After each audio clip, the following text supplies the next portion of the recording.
Hare Krishna, Krishna Krishna, Hare Hare, Hare Rama, Hare Rama, Rama Rama, Hare Hare. Hare Krishna, Hare Krishna, Krishna Krishna, Hare Hare, Hare Rama, Hare Rama, Rama Rama, Hare Hare. Hare Krishna, Hare Krishna, Krishna Krishna, Hare Hare, Hare Rama, Hare Rama, Rama Rama, Hare Hare.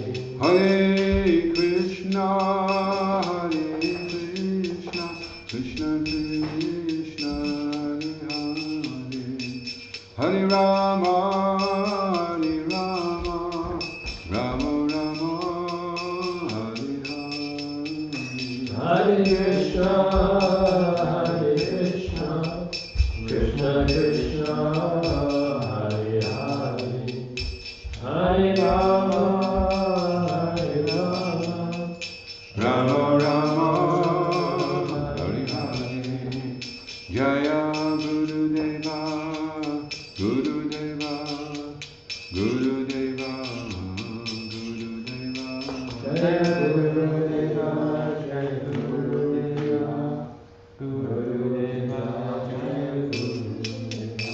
Jaya Prabhupada, Prabhupada, Jaya Prabhupada. Jaya Jaya Prabhupada, Prabhupada, Prabhupada, Jaya Jaya Prabhupada. Jaya Jaya Prabhupada, Prabhupada, Prabhupada, Prabhupada. Jaya Jaya Prabhupada, Prabhupada, Prabhupada, Jaya Jaya. Jaya Prabhupada. Shri Bhagavatam Mahaprabhu Ki Jai, Shri Prabhupada Ki Jai, ISKCON Guru Vrinda Ki Jai, Go Premanandi Hari Hari Bol. Reading from Srila Prabhupada and Leela Metta.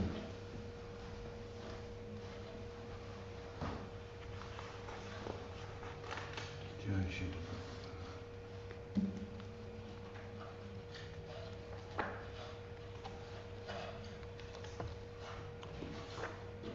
In its material form, anger, krodha, is described in Bhagavad Gita as occurring when one's lust, karma, cannot be fully satisfied. A true sadhu, therefore, because he does not have lusty desires, does not become possessed by anger. The Vaishnava poet Narottam Das Thakur, however, declares that anger may also be used in serving Krishna. Narottam Das gives the example of Hanuman, the eternal servant of Lord Ram, who displayed his great anger in fighting against Ravan and other demoniac enemies of the Lord. Rupa Goswami also wrote in the Bhakti Rasamrita Sindhu that a devotee should not tolerate blasphemy to Krishna or to the Vaishnavas, and that his response might justifiably be transcendental anger. Even Lord Krishna incited the anger of the non-violent Arjuna, inducing him to fight, and that fighting was transcendental, whereas Arjuna's reluctance to fight was material. Among sentimentalists and impersonalists, however, the image persists that a sadhu should never show anger. When at a large Pandal festival in Delhi, Srila Prabhupada showing anger toward the man who spoke against Krishna, many in the audience had misunderstood. Some had even walked out. Prabhupada's disciples could accept his anger. They even welcomed it theoretically. But to hear it was difficult. The spiritual master must cut through his student's false ego to engage that student in pure service. The Guru's show of anger, therefore, is good for the disciple. According to Chanakya Pandit, one should not be lenient with sons and disciples. Unless he deals strictly with them, he will spoil them. Srila Prabhupada Ki Jai. Om Namo Bhagavate Vasudevaya. Om Namo Bhagavate Vasudevaya. Om Namo Bhagavate Vasudevaya. Om Namo Bhagavate Vasudevaya. Om Namo Bhagavate Vasudevaya. Om Namo Bhagavate Vasudevaya.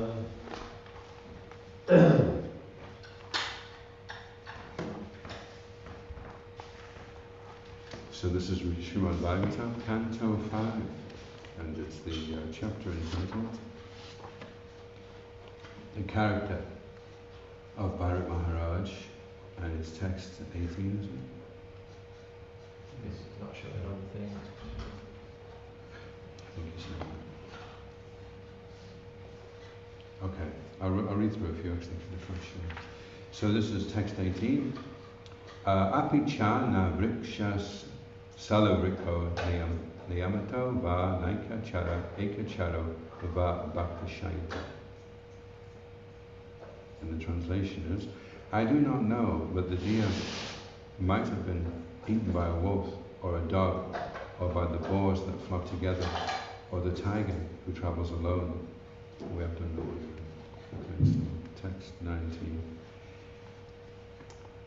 Nimilo Nimnachi ha Bhagavata Sakala Jagat Shimodayas Traya Atma Yapi Bhamana Mriga Vadu Nyasa Agachati. So responsibility, please. Do that one as well. Oh, yeah. Oh, you recognize the Sanskrit? Sorry? Oh, yeah, that's right. Yeah. Okay, text 20. Try again. Third time lucky. Be good if they put the marker there. Api swid akrita sukritam agyatamam shukanyashati harina rajakamaro bhavida ruchira dasaniya nicham mrika daraka vinodya asantosham swaram apanudam. That deer is exactly like a prince. When will it return? When will it again display its personal activities, which are so pleasing? When will it again pacify a wounded heart like mine? I certainly must have no pious assets, otherwise the deer would have returned by now. That one you haven't seen. Okay, that's a really, really small purple, so I'll read the purple and go to the next one. Out of strong affection, the king accepted the small deer as if it were a prince. This is called moha. Due to his anxiety over the deer's absence, the king addressed the animal as though it were his son. Out of affection, anyone can be addressed as anything.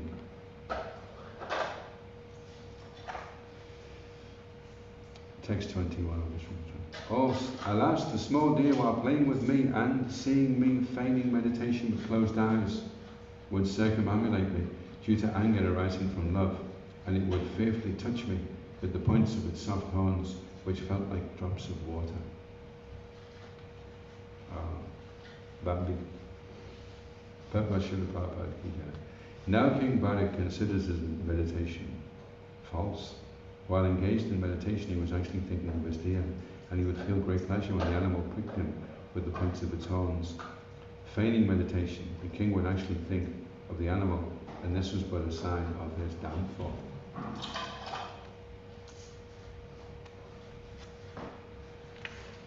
Om Jnana Timarandasya Gnanjana Shalakaya Chakshurumritam Nena Tasmai Shri Gurave Namaha. Jai Shri Krishna Chaitanya Ramanachananda Shri Advaita Virada Shiva Sari Gaura Govinda. Hare Krishna Krishna Krishna Hare Hare Hare Rama Rama Rama Hare Hare.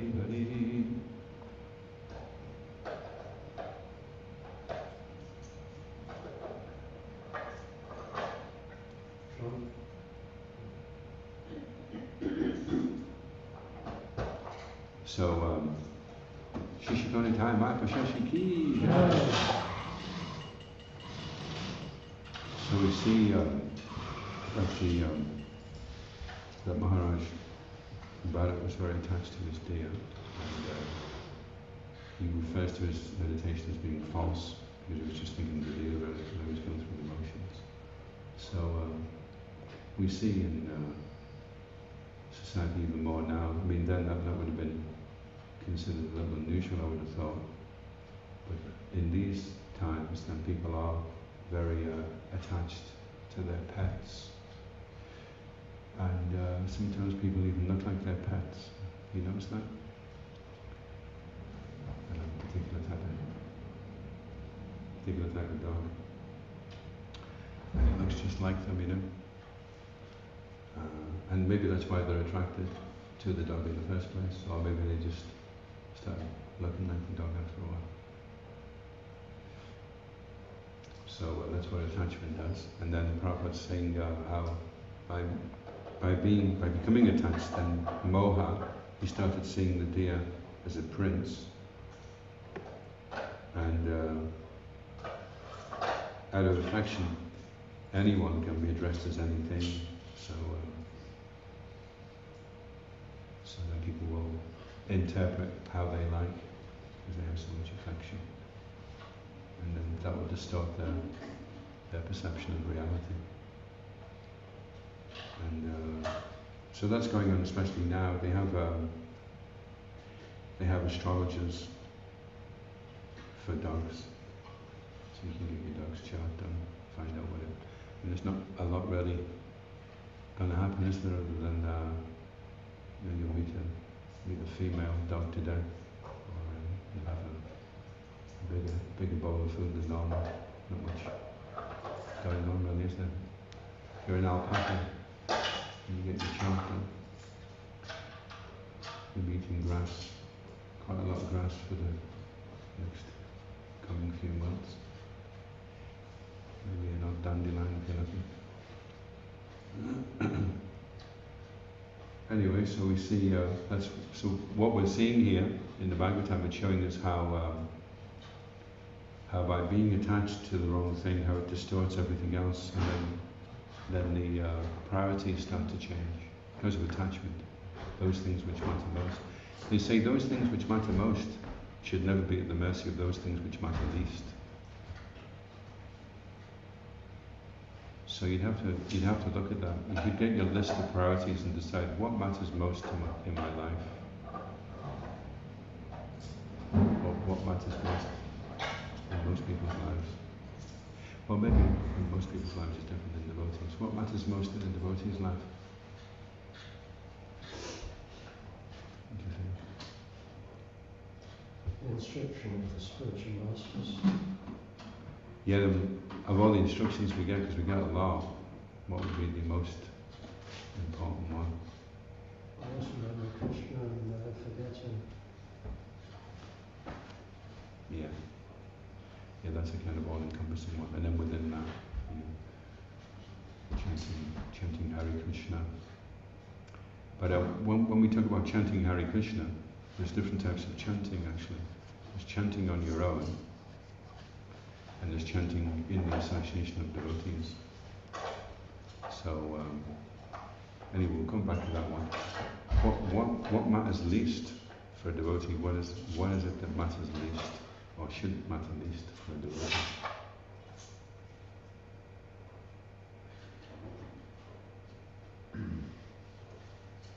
Any ideas, John? Well, maybe the opposite sex. Opposite sex. What's that? So the opposite sex. The opposite sex. Yeah. Any other?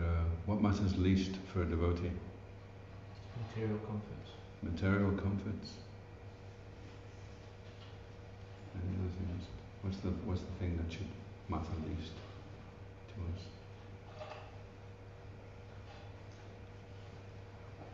What is unfavorable Yeah. Yeah, that's like one should always remember Krishna. That's sort of under that heading of what is unfavorable for devotional service. Yeah, sometimes you may neglect yourself thinking that this is good to do, but this may not be favorable for devotional service. That's a good criterion. Material life. Material goals.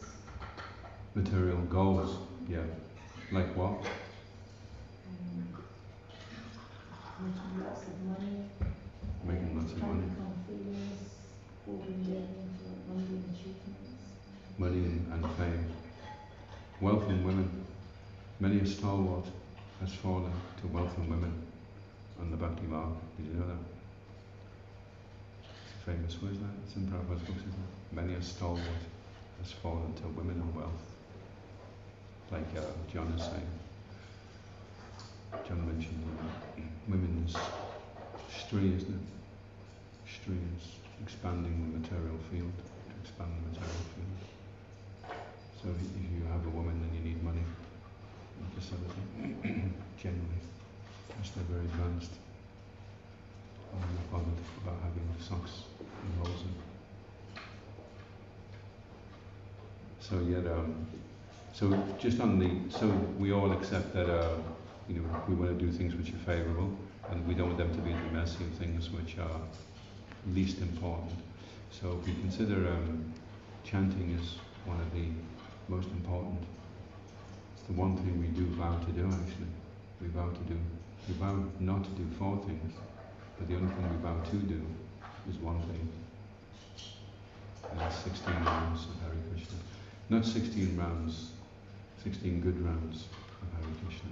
It's accepted when we say 16 rounds, that you take that means 16 good rounds, not 16 rounds, which would be maybe considered the warm-up round.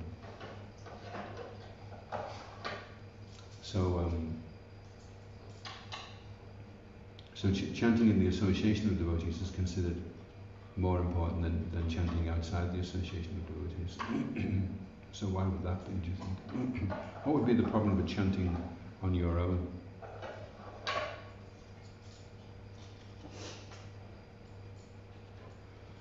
You could fall into illusion. You could fall into an illusion. You could fall down the stairs. You could fall asleep. You could be thinking, that's funny, I've been here for 50 minutes, but I've only chanted 1 round, that's amazing. I don't know how that's happened. And then you go to the clock. Must be something wrong with this clock. So that's a problem. Any other problems, do you think, that could be there? What's the benefit then? Let's put it the other way. What's the benefit of chanting in the association of devotees? There's a strength there, there's a potency within the association of devotees. We're meant to practice Krishna consciousness in the association of devotees. Yeah, it's interesting because one of the anartas, where when you're chanting, if you want to find out what your anartas are, you're thinking, what unwanted things have I got in my heart? I'm not really sure what it is actually. So just start chanting, and they'll say, hello, I'm your unwanted things. That's what starts to come up when you're chanting. So one of the anartas that comes up when you're chanting is, I don't want to be in the association of devotees. I find them annoying. I find them make me uncomfortable. So that's an anarta, it's an unwanted thing, isn't it? So if you give into your anarta to go and chant somewhere else, the chanting is showing you that this is here and this needs to be dealt with, attended to. You need to tweak a few things so that you're happy to be in the association of devotees and not happy to be out the association of the devotees. So that's one anarta that comes up when you're chanting, is that you're thinking, this is a disturbance. When actually it's so rare that someone should be chanting, so to be in the same room with others who have committed to the Yuga Dharma is a rare opportunity. Janananda Maharaj was giving a talk, wasn't he? A couple of months ago, he was saying that he ended up in a prison, and it was a really, he was lucky, he was on the good side of the prison, but over the corridor was the dark side, and it was like the jungle, like caged animals, and they were all at the mercy of each other. And he was on the other side, and somebody had been in there for that long, he didn't know how long he'd been in there, and he wasn't sure when he was going to get out, and he said to Janananda Maharaj, doesn't look promising for you, my friend. Where was that? Uganda, yeah, so there you go. They ended up in prison in Uganda. But luckily, by God's grace, he got out, not long after. And the devotees had been annoying him a little bit, but boy was he glad to get back in the association of the devotees, So try and nip that in the bud. If you find yourself finding it hard to tolerate being in the association of devotees, try to address that, because the solution is never to leave the association of devotees. If you're finding it hard to focus when you're chanting your japa, try to see that is an internal problem, not an external problem. And that wherever you go, if you can't focus on your japa in the association of devotees. Even if you go into a cave in the Himalayan mountains, you won't be able to focus on chanting the japa. But more chance of chanting better japa in the association of devotees, because the devotees are creating a current toward Krishna, and we can get washed along in the slipstream of that current. In fact, we have a group called Japa Inspiration. Rajandanandana from Newcastle has set it up, and he put a quote on the other day. Somebody was complaining about Prabhupada, when I'm chanting, Maya's fighting me, and Prabhupada saying, just keep chanting because Krishna is more powerful than Maya, and eventually Krishna will beat her. So try and push through. Just because something is difficult, don't desist. Don't run in the other direction. Just say, okay, well, what is this problem that I'm finding so hard to tolerate? Let me deal with this. Let me take it head on and deal with it. Not run away from it. If I run away from it, then I'll never solve the problem. You see. But if I can deal with it, then you see it's not really a problem. It's an opportunity to take a step forward to Krishna and to appreciate the association of devotees even more. We should value the things that we have. If we don't value what Krishna is giving us, then Krishna starts taking it away. So we have to value. If we want to get more from Krishna, we have to value what he's given already. So if we've been given a certain group of devotees to associate with, then we should take that as Krishna's special mercy, that he's put me with these particular devotees. So that's Krishna's special mercy. He says, Srila Prabhupada, one famous letter, Srila Prabhupada says, any difficulty you experience with other devotees is your lack of Krishna consciousness, not theirs. So that's always a good way to go, isn't it? Instead of trying to make everybody else Krishna conscious, think, okay, well, if I was more Krishna conscious, would this be a problem? As Satsvarup Maharaj was saying in one of his poems, he said, if I was a pure devotee like Srila Prabhupada, then these flies would not disturb me. He was getting disturbed by the flies. So we can see that it's our lack of Krishna consciousness and not theirs.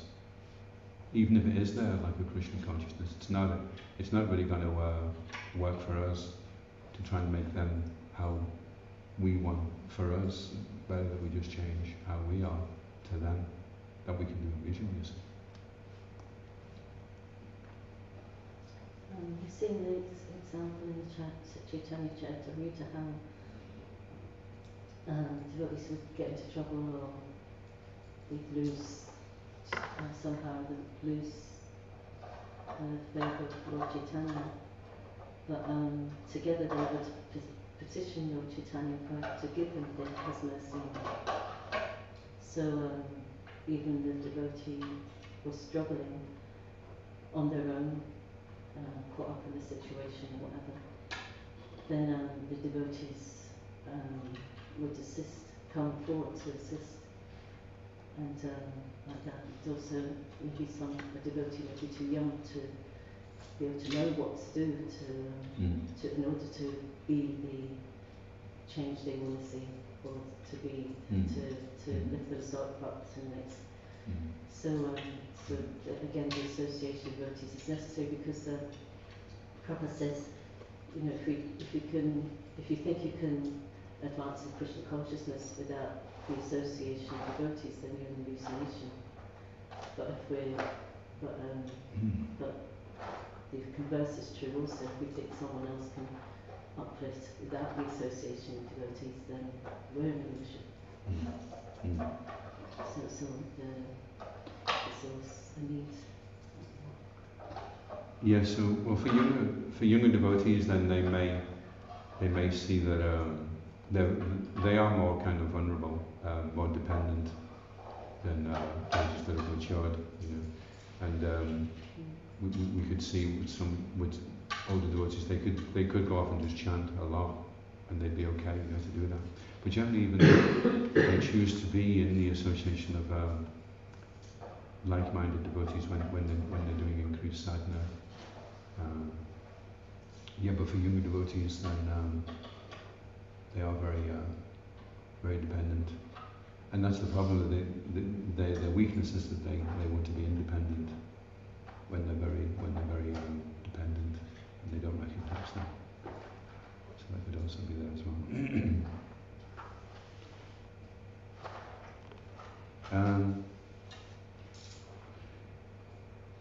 So this is a prime example of things that matter least.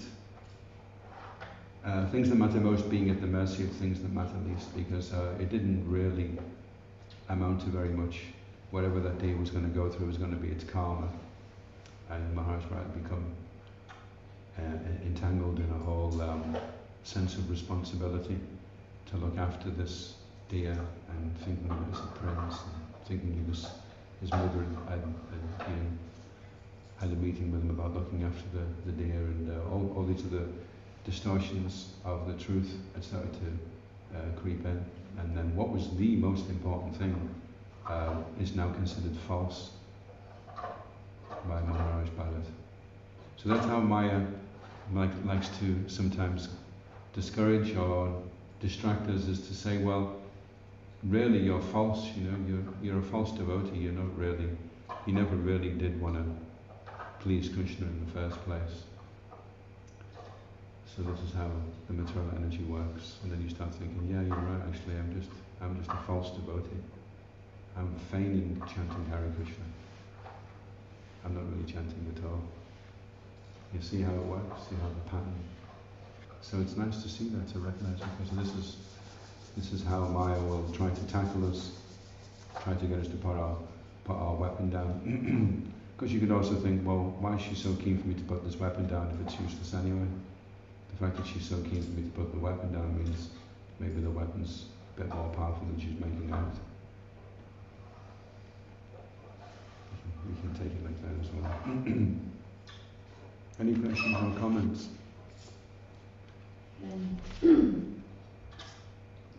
the Bhakti Maharaj wants to give an example of himself, that he said before coming to the association with devotees, we can chant and everything's fine, and we don't have any problems. We can chant and read at home, but then as soon as when we come to the association with devotees, it's like somebody stirred a cup.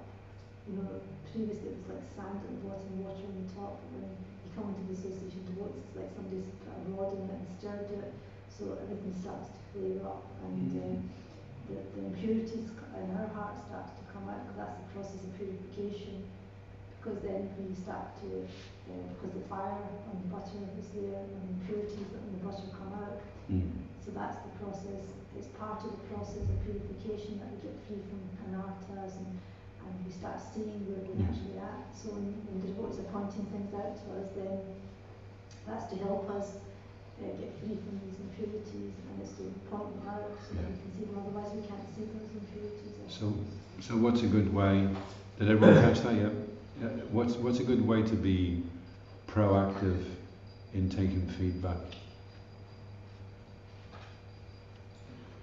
If you're thinking, well, I'm in the association of devotees now, and they're pointing things out, and I'm getting upset about it, it's disturbing me.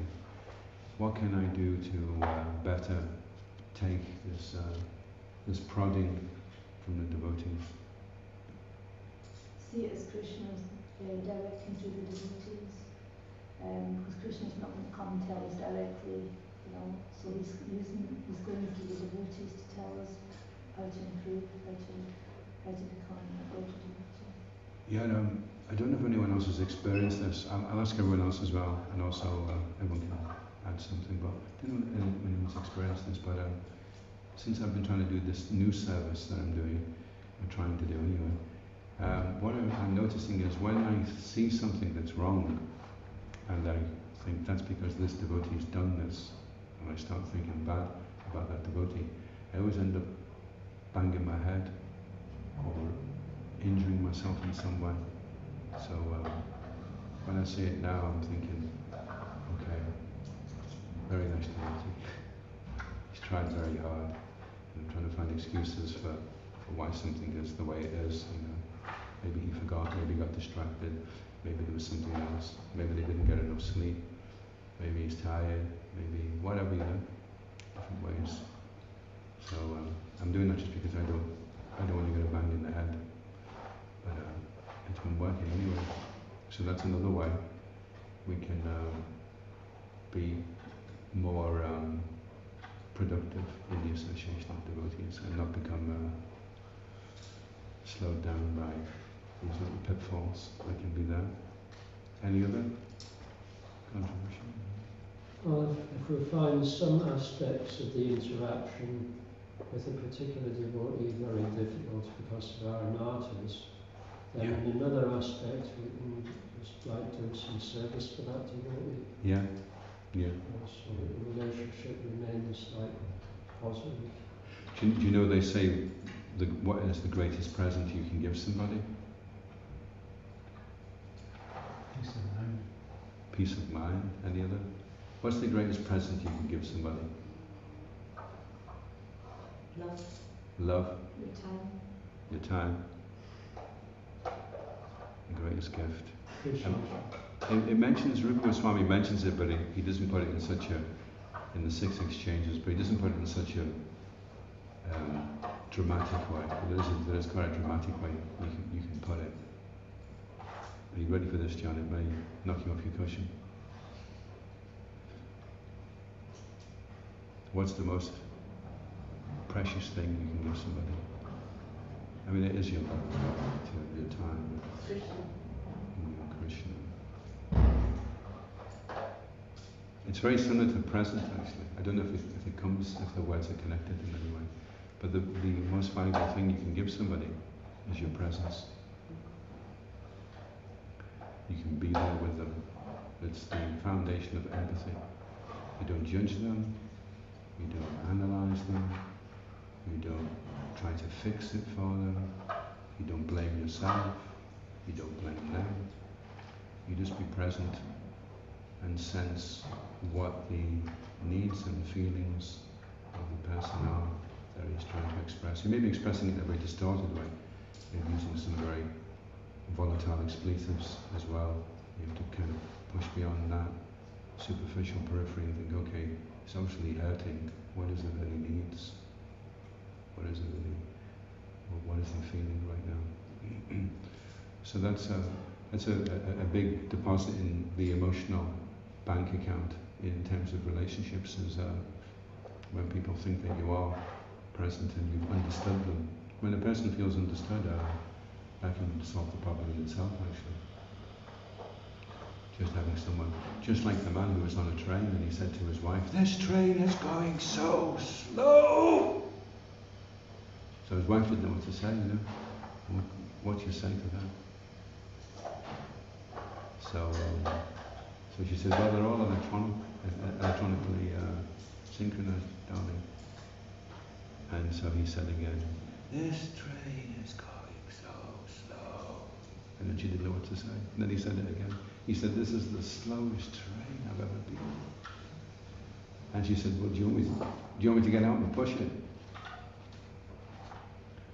And really what he was saying was, if she'd have connected deeper, he was saying, she could have said to him, "Are you feeling afraid and frustrated because if we don't get to the connecting train, we lose the money on our tickets?" Then he would have gone, yeah. It would have helped, you know, just to have been understood. But being told it was electronically synchronized, it's like not going to do the job really, you know. But you won't know how to give the proper response unless you're really present, unless you really understand the person's feelings. And if you show the person you understand his feelings, then that's how you show that you're present. Or at least that you're trying to understand his feelings. Even if you don't get it right, he appreciates that you're trying. So that's the greatest gift we can give. And if we're going around giving that gift, then we deepen our relationships. And it's the situation we're in is it's a win-win. Everyone has to win. If anyone loses, everyone loses in a communal endeavor. It's like having a garland and one of the flowers is a bit weird, you know, and you think, we'll just pull it off and we'll just offer the garland out it. But then the garland won't be as nice because it won't have the little ones in between, you know.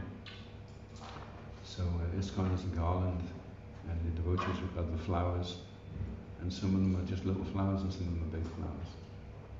but we want to offer the whole garland. We don't want any flowers missing. Any other questions or comments?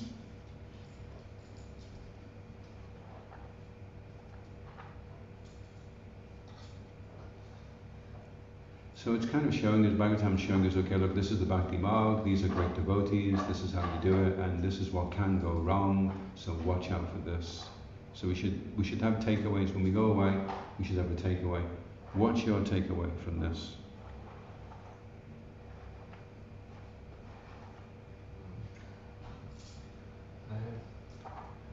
To value the association of devotees, and also to some degree when it's appropriate, give your own association as a token of appreciation. Is to what, sir? As a token of appreciation for the other person, give your own association in some cases. What's your takeaway on that one, John? Just this whole pastime, you know, the deer and the... not to get fooled by material energy, not to get fooled. Good taken away and something not so good for you to be like material energy. And do you see how that would apply day to day? Do you have an example of how that would be? Have you got an example?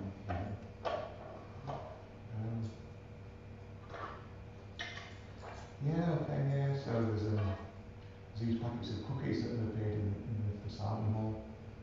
I don't know where to take them really, because they're not sort of prasadam really, are they? They've always appeared anyway, so Yeah. they might just get too clean.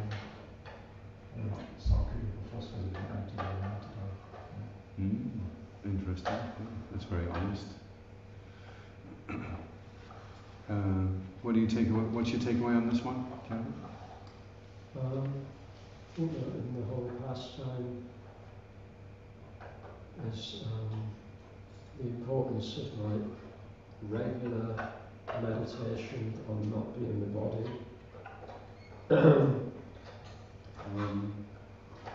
Because until they come to the platform of actually realising they're not the body, then we need to be constantly reminding ourselves. And also to be asking for direction in how to best come to that realization, or to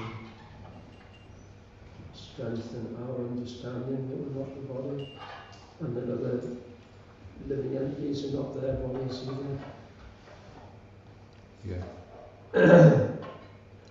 either. Prabhupada's memories, he said in the early days they were really gung-ho and not being the body. If somebody chopped a finger off, he'd say, "Oh, you're not the body, just carry on." So they were overzealous with applying that. But we are not the body, but have to look after the body nicely.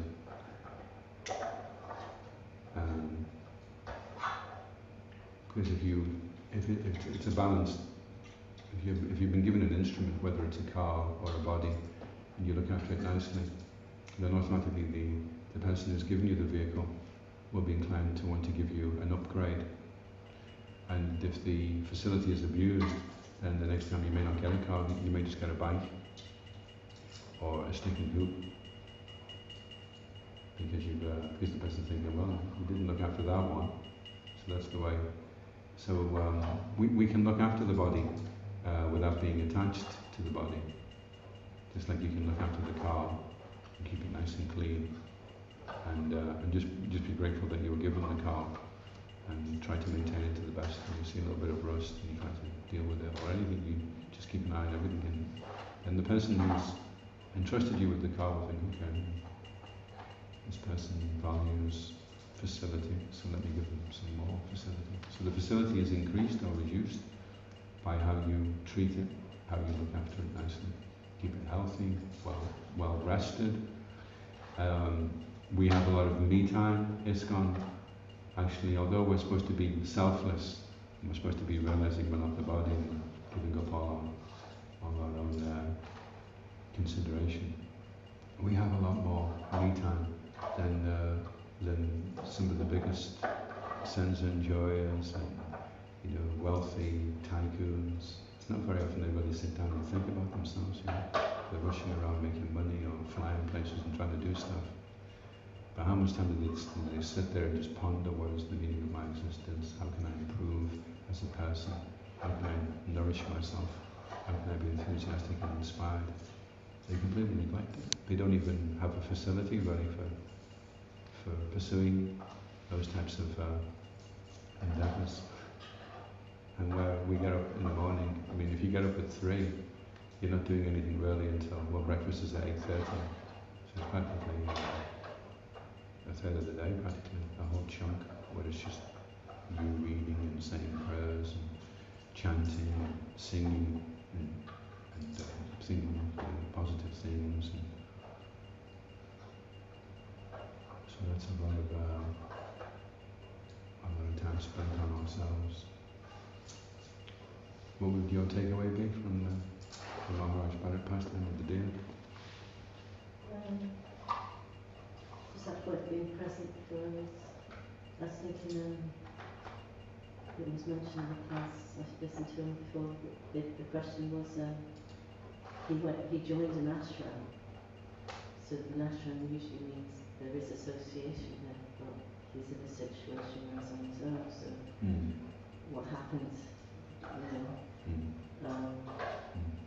maybe either they weren't present for him or he wasn't present for them, something happened, so he's got lots of affection, naturally due to his advancement, but maybe there wasn't an outlet for it there, so it ends up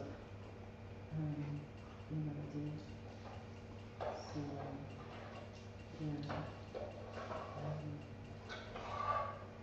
even when you are present for someone, you have to not take your affection too far in the sense of, whatever when the fancy is.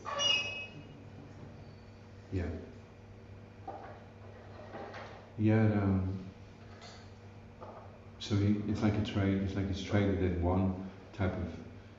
He could have had affection for the devotees, and then instead he took that and such a waste to just squander it all over a silly little animal, you know. It's got to go somewhere. Yeah. So if you're, it's natural that he has affection, like for Julian, it's natural that he doesn't have affection, so you've got to have good places. Yeah, there's one story that Srila Prabhupada, one of his female disciples, she was wanting children, and then I think something happened, and then the marriage broke up. And Srila Prabhupada said, take Gauri Thai as your children now, look after them like your children. So she took that full-heartedly, and just all the affection she would have normally had for raising a family, she put that all into looking after the deities nicely and treating them like her children. What's your takeaway on that?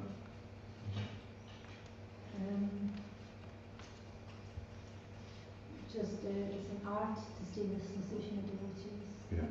Because it's like the closer you get to the fire, the easier you will get burnt. So it's more easy to commit offences in the association of devotees. Well, the funny thing is, when you say it's an art to stay in the association of devotees, it's actually because you can stay in the association of devotees in the wrong way. But what the art is, how to appreciate the association of devotees. That's the art, isn't it? Because you could be in the association of devotees, but you just don't have a taste for it. You're just dying for the day when the lockdown finishes, and you can go rushing down the driveway, Hari Bol, and onto the first bus to Mum or Timbuktu or wherever else you get off to. So you're in the associated devotees under GRFs. You're stuck right now. There's not a lot you can do about it. But the real challenge is, can you develop the appreciation for the association of the devotees? Obviously, if you can, you'll be really happy, right? If you're in amongst people that you really appreciate, it's going to make you a lot happier than if you're in amongst people that you can't stand, that are driving you crazy. And one of the, perhaps one of the most intense times to be in the association of devotees is when you're chanting your japa. Because if your mind isn't focused on the holy name, you'll have to focus on something else. And so here you are in a room with people that maybe you don't have as much appreciation for as you should, and you can't focus on the holy name, so you are forced to focus on all the idiosyncrasies that are annoying you. So those similar idiosyncrasies can be like the mind giving an excuse not to love the person. Yeah. Yeah, you can't blame somebody else for not being able to love them. It's up to you whether you want to love them or not. And one man said to a counsellor, he said, the problem is, I don't love my wife. And the counsellor said, well, maybe you should love your wife. And he said, I just said, did you not hear me? I just said, I don't love my wife. And the counsellor said, I know, I heard you. And I said, maybe you should love your wife. So he was like, well, how am I going to do that? He said, well, love is not an adjective. It's not a feeling. It's a verb. Listen to your wife. Serve your wife. Compliment your wife. Get your wife a bunch of flowers. And there was a man, he went to a Jewish rabbi. He was a Jewish man. He went to a rabbi and he said, I've had enough of my wife. I can't stand her. Can you give me some kind of curse to finish her off? And the rabbi said, I can't actually. I was thinking, she shall be gone in 2 weeks. And he said, well, that's fantastic. What do I do? He said, you make a promise and then you break it. And he goes, okay. He says, so I'll tell you what, why don't you promise to build a bathing place? We need a bathing place here in the synagogue. Why don't you promise to build that? I think it's called a mikveh. So he's promised to build the mikveh. And then just don't. And she'll be gone in 2 weeks. And he said, oh, that's fantastic, thank you very much. And he walked out, and as he was walking out, he said, the rabbi said to him, won't they know? He said, yeah, he said, she's only got 14 days. Just be nice to her before she goes. He goes, well, that's true, yeah. I can do that, you know. So on the way home, he got a bunch of flowers. He came and he said, there you go, darling. Oh, thank you very much. And then the next day, he got a box of chocolates. Anyway, about 7 days later, he rushed up to the rabbi and the rabbi said, are you, everything okay? He said, well, I've changed my mind. He said, she's changed into an angel. And the rabbi said, yeah. He said, yeah, please, you know, she's the most beautiful woman on the earth, you know. I don't want her to die in those 7 days. He said, well, just build the mikveh. So, yeah, you can learn to love people. It's not their fault that you don't love them. It's up to you to do that. And people change when you change. So if you change how you approach people, then they will change how they react to you. So you have to do that on Sankirtan. You can't blame everybody else if they're not stopping. You have to say, well, it's my fault. If you do, you could blame everybody else, and at the end of the day, you could say to your Sankirtan leader, well, I only did one book. And the Sankirtan leader said, well, why was that? He said, well, I don't know what the Sankirtan leader was thinking, but he put me in a town which was just full of obnoxious people. But Bhakta Bob was there yesterday, and he cleaned up. Oh, that's Bhakta Bob anyway.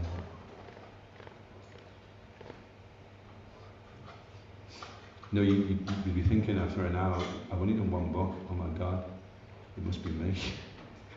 It must be me. Okay, I need to do something. Maybe I'm not, you know.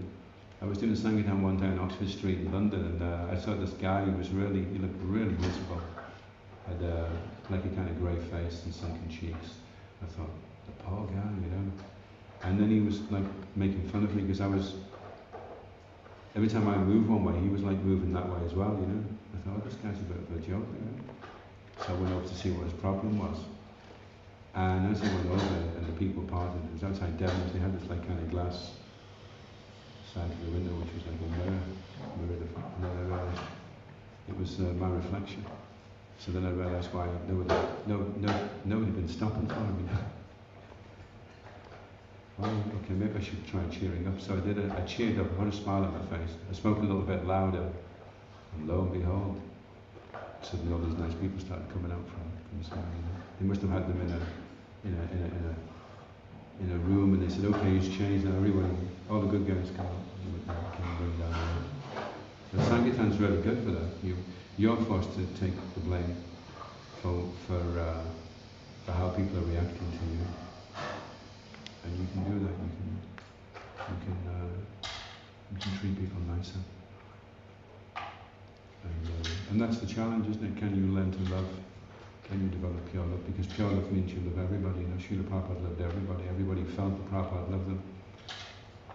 Radhanath Maharaj was wanting to stay in Vrindavan, and everyone was saying, you're in total Maya. You're supposed to follow what your Guru Maharaj wants you to. You think Prabhupada wanted you to just hang around here in Vrindavan all day? You're supposed to, to preach a mission. You have to get out there, pass out the books, build temples. You're hanging around here in Vrindavan.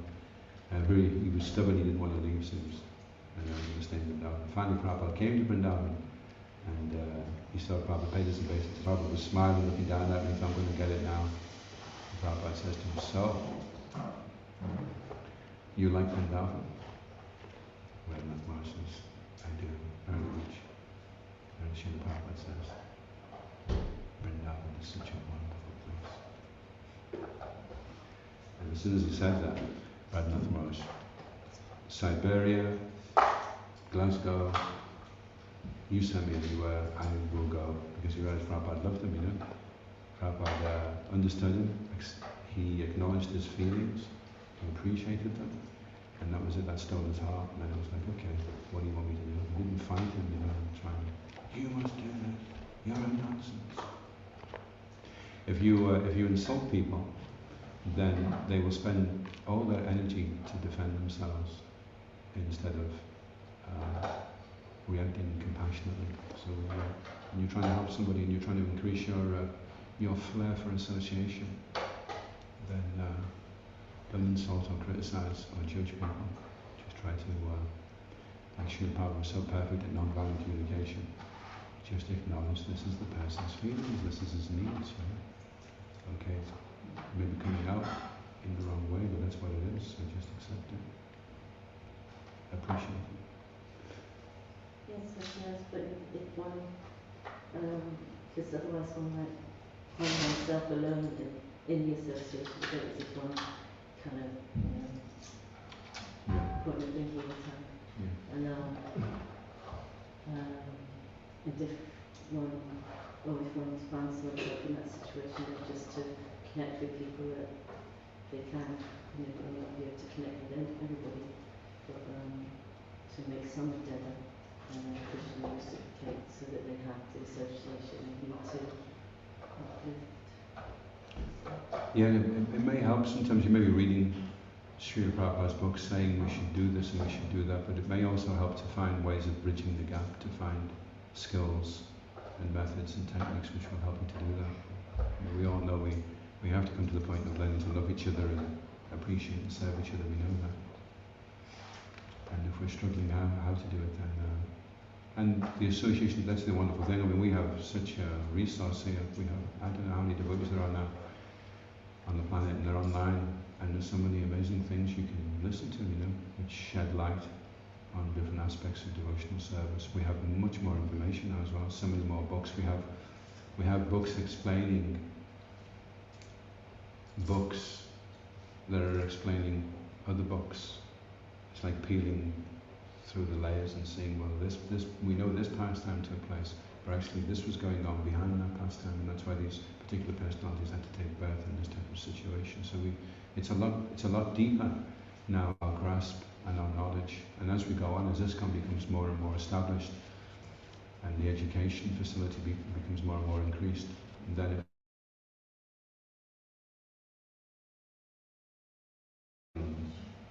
at our disposal for how we can address problems and implement solutions. And we're just in the beginning stages now, first 50 years of ISKCON.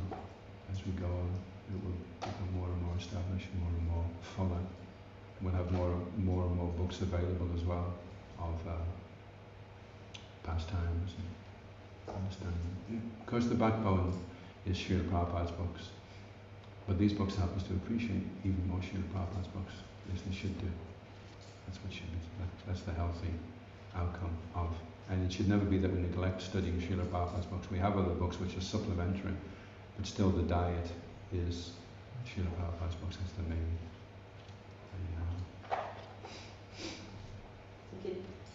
Just, if we need help, then we can just pray to Krishna, and he gives that help. And we may find something in something interaction that gives the answer, or we come across something on the internet that really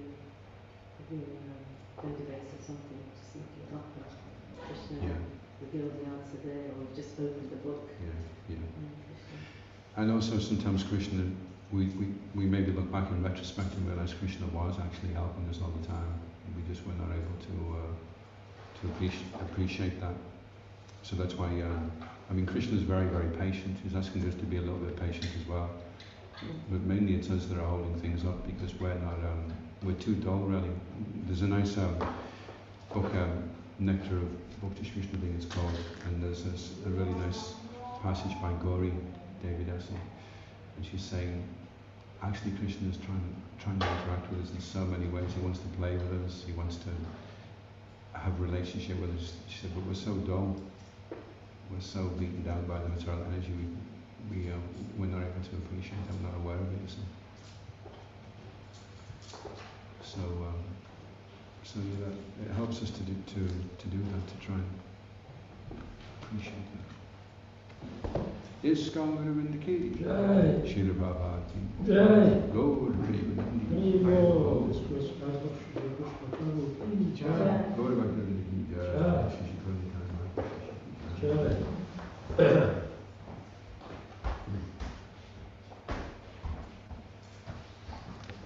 So I sent a message to Watson that the car is ready.